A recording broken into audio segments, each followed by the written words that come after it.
Dear students, मैं Mohammad Salim sir bio science वाला फिर हाजिर हुआ हूँ आपके सामने एक बार 10th स्टैंडर्ड साइंस 2 का यूनिट नंबर 2 लेकर, जिसका टाइटल है life processes in living organism part 1। Yes students, ये जो यूनिट है ये बहुत इंपॉर्टेंट यूनिट है। It belong to the biology and it is very important units and very scoring units.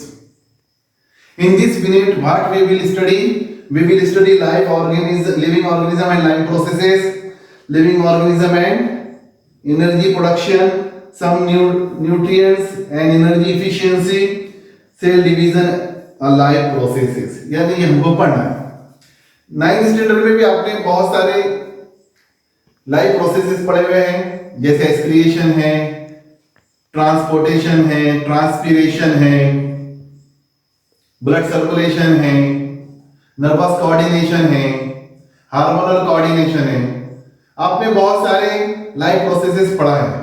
यहां हम लाइफ प्रोसेस में कुछ और इंपॉर्टेंट लाइफ प्रोसेस और सबसे खास जो है वो जो है सेल डिवीजन पढ़ेंगे। तो स्टूडेंट्स, आइए अब हम सिलेबस की तरफ बढ़ते हैं। हमारा सिलेबस क्या है? तो हमारे इसमें सबसे पहले तो हमको ये समझना है what is mean by life processes. मैंने आपको ये ऑलरेडी समझा चुका हूं एक टर्म पहले, लेकिन अभी यहां और समझ लीजिए कि लाइफ प्रोसेसेस किसे कहते हैं। ठीक है, लाइफ प्रोसेसेस दरअसल वो तमाम प्रोसेसेस को कहते हैं जो पूरे लिविंग ऑर्गेनिज्म में होते हैं, उनको हम लाइफ प्रोसेसेस कहते हैं। तो life process are the process that are common to all living things, all living beings, they are called as life processes. अब जितने भी लिविंग ऑर्गेनिज्म हैं उनके कौन कौन से लाइफ प्रोसेसेस हैं, तो एक लिस्ट यहां इसकी हमको बनाना चाहिए, जो हमने प्रीवियस स्टैंडर्ड में भी पढ़ चुके हैं, ताकि हमको समझने में आसानी हो जाए।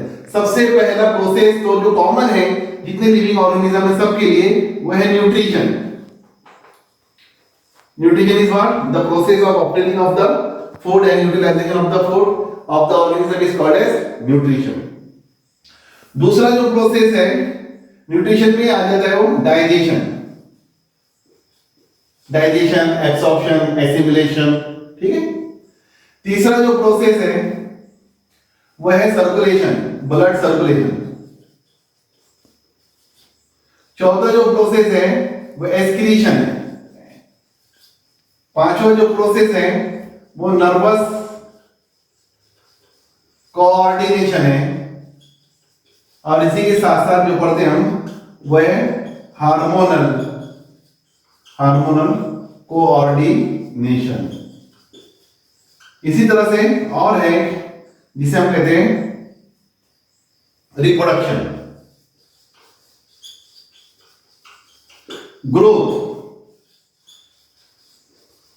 ग्रोथ एंड डेवलपमेंट हम कह सकते हैं उसको, मूवमेंट, लोकोमोशन हम कह सकते हैं उसको। तो स्टूडेंट्स, ये बहुत ही इंपॉर्टेंट लाइफ प्रोसेसेस हैं जो तमाम ही लिविंग ऑर्गेनिज्म में हमको दिखाई देते हैं, या इन लाइफ प्रोसेसेस को हम ऑब्जर्व करते हैं। बहुत इंपॉर्टेंट लाइफ प्रोसेस है। तो इसमें और मैं एक ऐड कर देता हूं जो भूल गया हूं मैं, that one is respiration, very most common process. तो हम कह सकते हैं nutrition, respiration, excretion, transportation, reproduction, locomotion, all are the important process of the living organism which help in sustain and maintenance of the life. Yes, they help in the sustain and maintain of the life on the earth। ये वो process है जिनके जरिए से जितने living organism हैं जो अपनी लाइफ को जो है सस्टेन करते हैं और मेंटेन करते हैं। तो all these are the common processes in all living organism. Due to this processes are called as life processes. ये लाइफ प्रोसेसेस है। अभी लाइफ प्रोसेस की ताल्लुक से मैं आपको एक्सप्लेन करूंगा, यहाँ साथ ही साथ जो है हम जो है हमारे कुछ एक्टिविटी के, एक एक्टिविटी हमको दी गई है, कैन यू रिकॉल। ये जो क्वेश्चंस होते हैं स्टूडेंट्स, ये बहुत इंपॉर्टेंट क्वेश्चन होते हैं। ये इंपॉर्टेंट क्वेश्चन इस सेंस में होते हैं कि जो आपने पढ़ चुका है उसको चेक करने के लिए होते हैं, और जो पढ़ने वाले हैं उसको समझने के लिए होते हैं। तो पहला क्वेश्चन क्या दिया हुआ है, how are the food stuffs and their nutrients contain useful for the body. जो फूड स्टफ्स होते हैं या उसके जो न्यूट्रिएंट्स होते हैं, फूड न्यूट्रिएंट्स और फूड स्टफ्स, ये हमारे बॉडी के लिए किस तरह से यूजफुल होते हैं। तो जिस तरह से न्यूट्रिशन एक कॉमन प्रोसेस है सब लिविंग ऑर्गेनिज्म के लिए, उसी तरह से लिविंग ऑर्गेनिज्म के लिए जो है वो फूड हासिल करना, फूड इनटेक करना, फूड को जो ऑब्टेन करना, ये बहुत इंपॉर्टेंट है। क्यों? इसके दो इंपॉर्टेंट फंक्शंस हैं। Why we take the food, जितने लिविंग ऑर्गेनिज्म है why they intake the food, इसके दो ही ऑब्जेक्टिव्स है। फूड खाने के दो ही ऑब्जेक्टिव है। एक क्या है, एक yes to full growth and development, दूसरा to get the energy from the food. यानी दो उसके ऑब्जेक्टिव्स है, एक तो जो फूड हम खा रहे हैं उससे हमारे बॉडी का ग्रोथ और डेवलपमेंट हो, और क्या हो, यस हमको उससे एनर्जी मिले। तो जितने भी फूड न्यूट्रिएंट्स है, फूड न्यूट्रिएंट्स की भी एक लिस्ट है, carbohydrates, fats, protein, vitamins, minerals, salt, water, all are called as food nutrients, and these are very very important for our life, to sustain the life, to maintain the life, है ना। तो इसमें से carbohydrate काय के लिए इस्तेमाल किया जाता है, एनर्जी के लिए। फैट काय के लिए इस्तेमाल किया जाता है, एनर्जी के लिए। प्रोटीन काय के लिए इस्तेमाल किया जाता है, protein is the body building block, है कि नहीं, इससे हार्मोन बनते हैं। प्रोटीन बहुत इंपॉर्टेंट चीज है, प्रोटीन से जो है हमारे पूरे लाइफ प्रोसेसेस चलते हैं, तो बॉडी इससे ग्रोथ होता है, डेवलपमेंट होता है, ठीक है। विटामिन बहुत जरूरी है बॉडी के इम्यूनिटी सिस्टम को डेवलप करने के लिए। तो ये जो चीजें हैं ये इंपॉर्टेंट चीजें हैं हमारे लिए। तो दूसरे क्वेश्चन, तो it is related to our nutrition and digestion. तो इसी तरह से what is the importance of balance diet of our body. Balance diet की क्या इंपॉर्टेंस है, देखिए अगर हमारे बॉडी के अंदर बैलेंस डाइट किसे कहते हैं, the diet in which the all food nutrients are present in a quantity, fixed quantity, they are called as food nutrients, or that food is called as balanced diet। उसको हम balanced diet कहते हैं कि जिसमें ये पूरे food nutrients एक साथ फिक्स क्वांटिटी में हो, उसकी एक क्वांटिटी हो।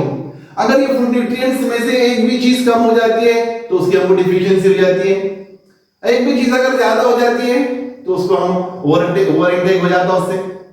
तो दोनों में क्या होता है, कमी की वजह से भी और ज्यादती की वजह से भी देयर इज माल न्यूट्रिशन।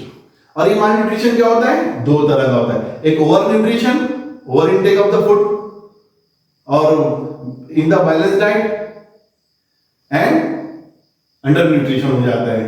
तो अंडर न्यूट्रिशन से भी बहुत सारी डिसीजेस होती है, डिसऑर्डर्स होती है, और ओवर न्यूट्रिशन से भी।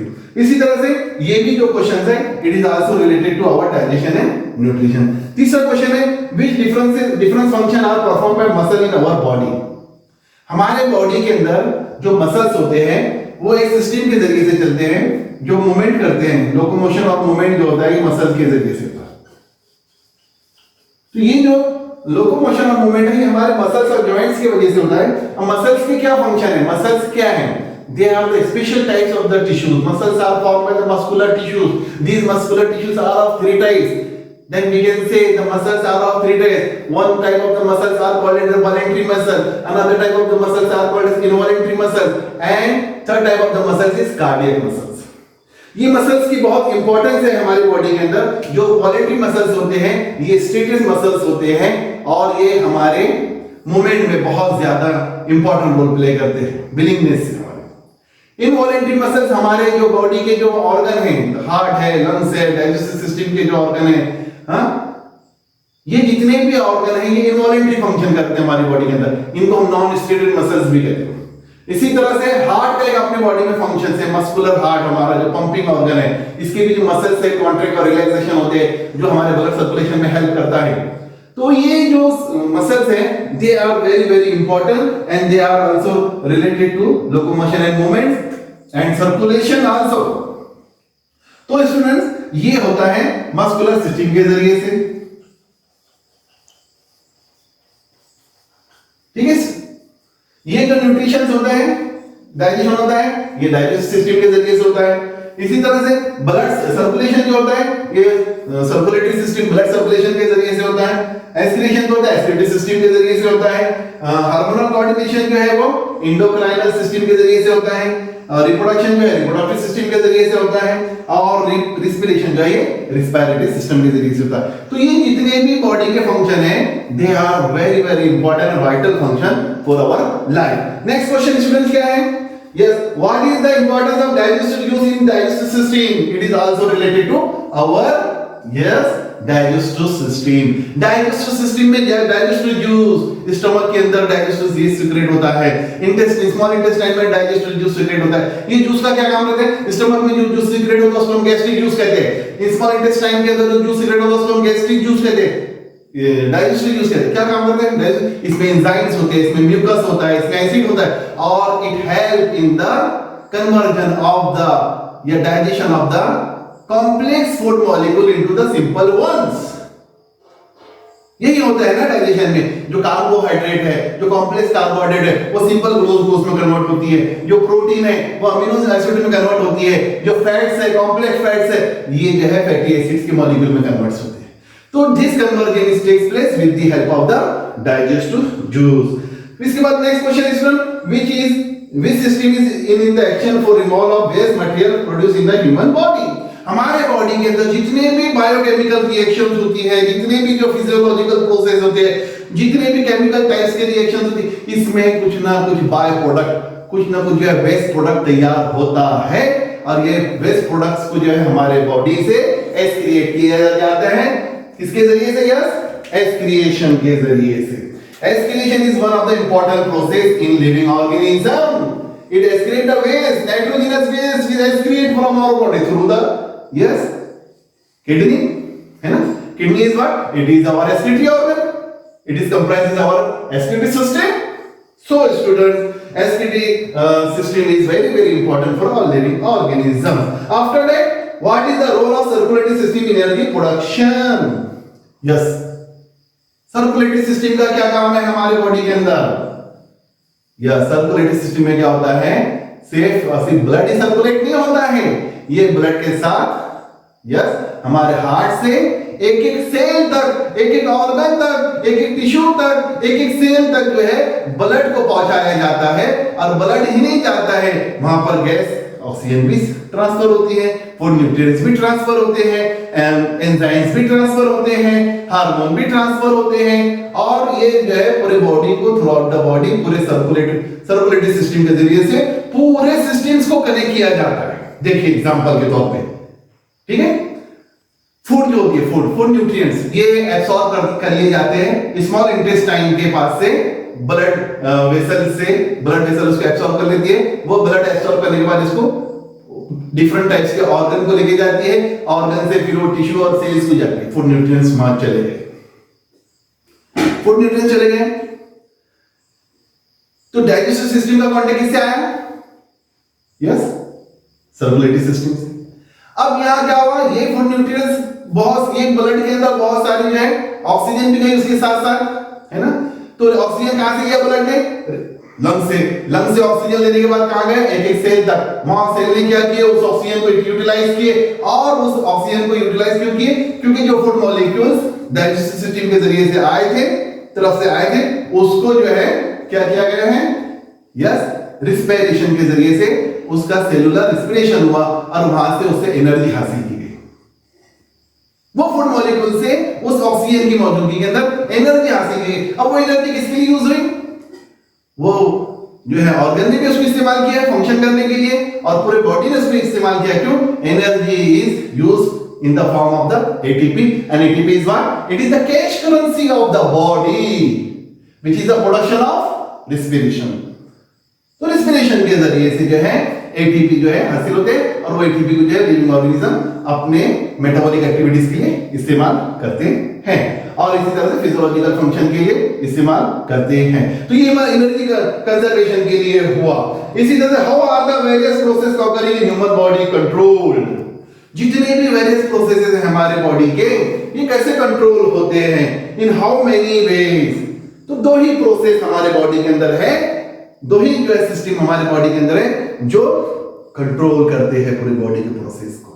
एक है नर्वस सिस्टम, उस कोऑर्डिनेशन को हम नर्वस कोऑर्डिनेशन कहते हैं। इसमें इंपॉर्टेंट रोल कौन प्ले करता है? Neurons. A network of the neurons are spread throughout the body which connect every any cell of the body, every any part of the body to the brain. And second one is yes, hormonal coordination. Endocrine system play a very important role in the chemical coordination of the living organism throughout the body. This hormonal coordination help in the connection to the all system of the body. Yes, जैसे ही nervous coordination जो है पूरे system को connect करता है, वैसे ही hormonal coordination भी पूरे सिस्टम को कनेक्ट करता है। तो स्टूडेंट्स, ये जो 5-7 क्वेश्चन थे, ये बहुत ही मैंने ब्रीफ में आपको समझाया हूं। ये पूरे सिस्टम्स के क्वेश्चंस है, ये पूरे लाइफ प्रोसेसेस के क्वेश्चंस है, जिसको आपने ऑलरेडी प्रीवियस स्टैंडर्ड में पढ़ चुका है। तो I hope that you understand all this questions under heading can you recall.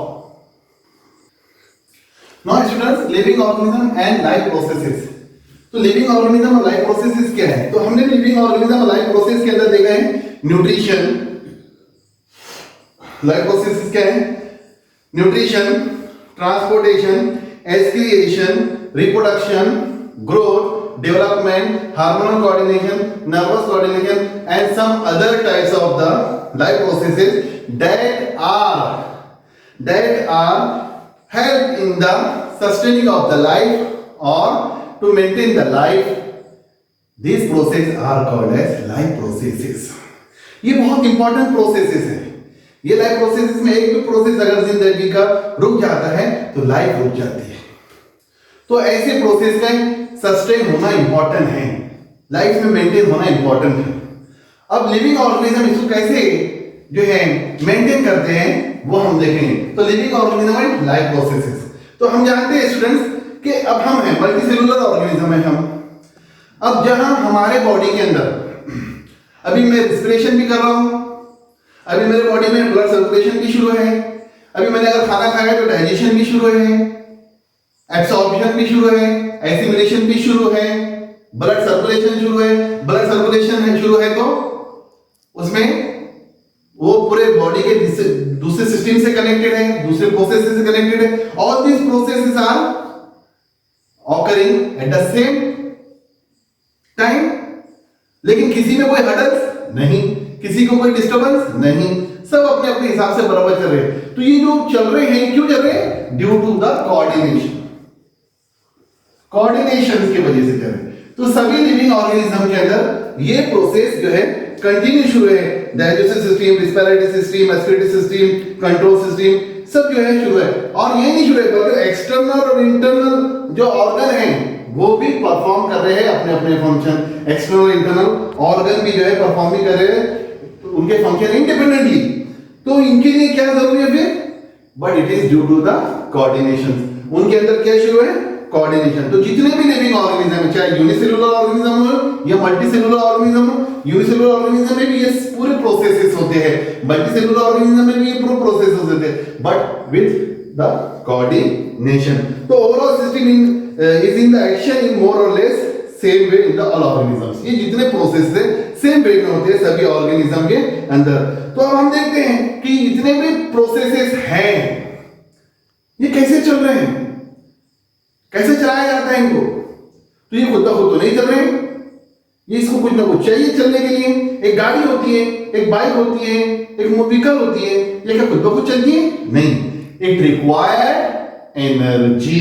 Yes, उसको चाहिए एनर्जी। एनर्जी उसको जब तक नहीं मिलेगी वो नहीं चलेगी। एनर्जी क्या है? काम करने की सलाहियत है, एक एबिलिटी है वर्क करने की। और वर्क जब भी होगी जब एनर्जी रहेगी, जब वर्क नहीं होगा जब एनर्जी नहीं होगी।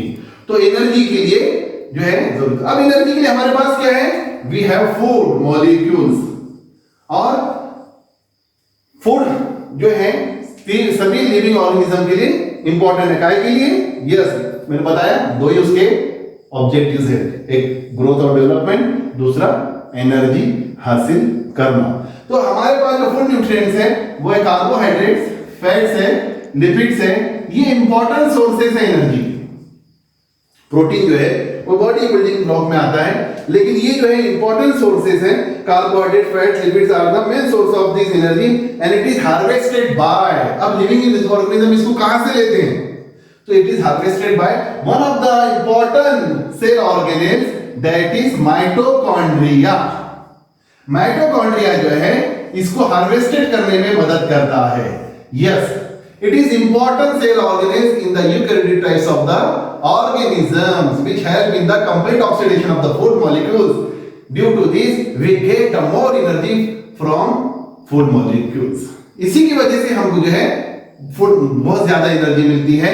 Due to this it is called as power house of the cell. इसीलिए इसको power house of the cell कहा जाता है, क्योंकि यहाँ बहुत ज्यादा एनर्जी हासिल होती है हमको फूड न्यूट्रिएंट्स के यस डिकम्पोजिशन से, उसके ऑक्सीडेशन से।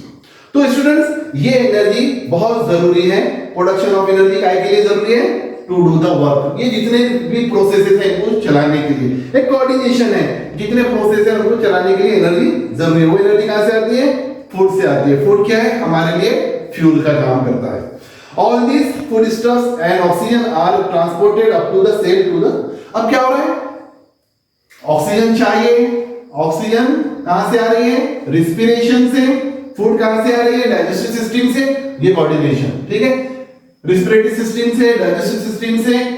और अब इसको सर्कुलेट मदद कर रहा कौन है? सर्कुलेशन में कौन मदद कर रहे हैं? Circulatory system. सर्कुलेटरी सिस्टम में जितने भी सर्कुलेटरी ऑर्गन है सब उसमें इन्वॉल्व हो गए, सब इन्वॉल्व। तो ये है कोऑर्डिनेशन, ये coordination. It is not like that of only food stuff is sufficient for energy production, but oxygen is also necessary. All these food stuff and oxygen are transported up to the cell via circulatory system. Circulatory system के जरिए से इसको पहुंचाया जाता है। फिर इसी तरह से क्या हो रहा है स्टूडेंट्स? कोऑर्डिनेशन शुरू है, कंट्रोल एंड कोऑर्डिनेशन शुरू है। Besides, it is coordinated by the control system of the body. क्या है कंट्रोल सिस्टम हमारे? मैंने बताया आपको, हमारे कंट्रोल सिस्टम दो हैं, एक है नर्वस कंट्रोल सिस्टम और एक है हार्मोनल कंट्रोल सिस्टम। तो ये जो है बड़ा इनका कंट्रीब्यूशन है। यानी अब कितने सिस्टम का इन्वॉल्वमेंट हो गया? दो control system, digestive system, circulatory system और रिस्पिरेटरी सिस्टम। एनर्जी को हासिल करने में, एनर्जी को जो है डेवलप करने के अंदर इतने सिस्टम जो है वो इन्वॉल्व हो गए हैं और इनका एक कोऑर्डिनेशन। तो देखिए ये है लाइफ प्रोसेसेस और लिविंग ऑर्गेनिज्म, ये कोऑर्डिनेशन है। इसी तरह से human and other animals consume the fruit and vegetables. Fruit and vegetables को खाते हैं बहुत सारे एनिमल्स और ह्यूमंस जो है। प्लांट्स आर ऑटोट्रॉफ्स, प्लांट्स हमको पता है ऑटोट्रॉफ्स होते हैं। ऑर्गेनिज्म के अंदर plants autotrophs, animals heterotrophs, micro organisms except billion algae, cyanobacteria are heterotrophs. ये सब हेटरोट्रॉफ्स है। तो इनका मोड ऑफ न्यूट्रिशन अलग अलग है। प्लांट्स का, एल्गी का ऑटोट्रॉफिक है, और इनके अलावा जितने भी हैं वो सब उनका मोड ऑफ न्यूट्रिशन क्या है? हेटरोट्रॉफिक है।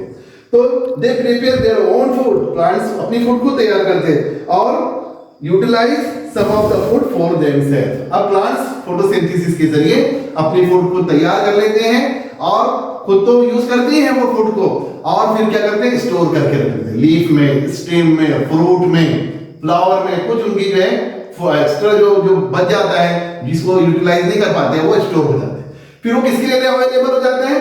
वो हर्बीवोर्स के लिए अवेलेबल हो जाता है, वो कार्निवोर्स के लिए अवेलेबल हो जाता है, वो हेटरोट्रॉफ्स के लिए अवेलेबल हो जाता है। तो इस तरह से फूड ट्रांसफर हो जाती है। Whereas remaining is stored in the various part like fruit, leaves, stems, seeds. We consume all these various plants material. हम सब इन सब चीजों को खाते हैं as a vegetables, खाते हैं, yes, and obtain different nutrients. और इन्हीं से हमको बहुत सारे nutrients मिलते हैं, carbohydrates, fats, lipids, protein, vitamins, minerals, salt, सब हमको मिलते हैं, सब इनसे हासिल करते हैं। We consume all this in the various form, हम इसको सबको खाते हैं। तो which food material do we consume to obtain their nutrients? बहुत सारे फूड न्यूट्रिएंट्स खाते हैं, बहुत सारी चीजें खाते हैं।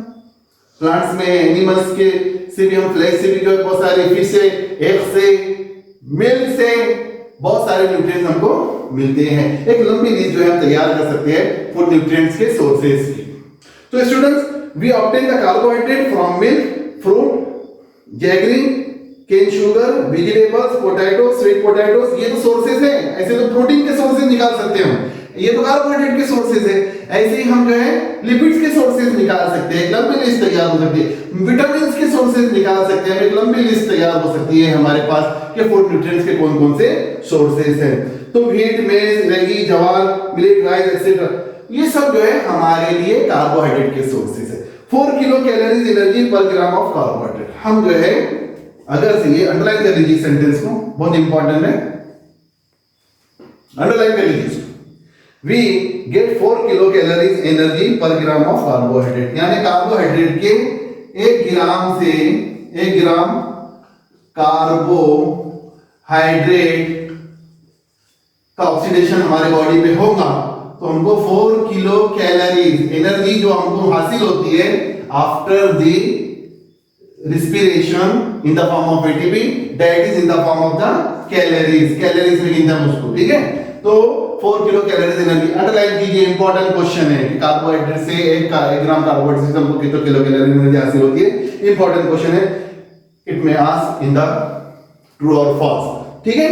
तो let us study the way by which this energy is obtain. अब हमको आगे जो है स्टूडेंट्स, इसके आगे के जो वीडियोस में बनाऊंगा तो उसमें हमको ये पढ़ना है कि हम जो है किस तरह से एनर्जी हासिल करते हैं, how we get the energy in the form of the ATP, how we get the energy from the protein, how much energy is get from one molecule of the protein, one molecule of the lipids, कितनी energy हमको मिलती है, ये सब हम अगले video में हम पढ़ेंगे। स्टूडेंट्स, ये टॉपिक मैं यहाँ रोकता हूँ। आई hope that you understand this topic in the heading, under the heading living organism and life processes. Students, अगर आपको मेरा ये वीडियो पसंद आया होगा तो इसको लाइक कीजिए, शेयर कीजिए और सब्सक्राइब जरूर कीजिए। बस इतनी मेरी आपसे रिक्वेस्ट है।